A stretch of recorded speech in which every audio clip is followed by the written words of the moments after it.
heard one about a fellow who went to the KGB to report that he lost his parrot. The KGB asked him why he was bothering them. Why didn't he just report it to the local police? Well, he answered, I just want you to know that I don't agree with a thing my parrot has to say. The story was an American and a Russian arguing about their two countries. And the American said, look, in my country, I can walk into the Oval Office, I can pound the president's desk and say, Mr. President, I don't like the way you're running our country. And the Russian said, I can do that. The American said, you can? He says, yes. I can go to the Kremlin, to the General Secretary's office, pound his desk and say, Mr. General Secretary, I don't like the way President Reagan's running his country. Man walking along the street at night, Moscow, Soviet soldier called to him to halt. He started to run. The soldier shot him. And another man said, why did you do that?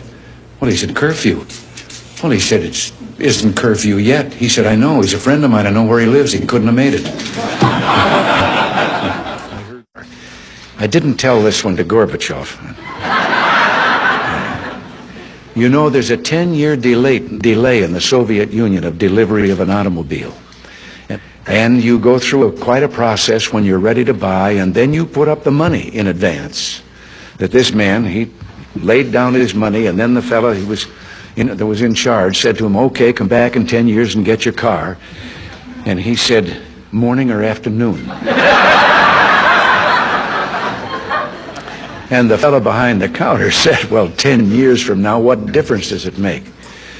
And he said, well, the plumber's coming in the morning. 3 dogs, an American dog and a Polish dog and a Russian dog. They were all having a visit, and the American dog was telling them about how things were in this country. He said, you know, you bark and you bark long enough, and then somebody comes along and gives you some meat. And the Polish dog said, what's meat? The Russian dog says, what's bark?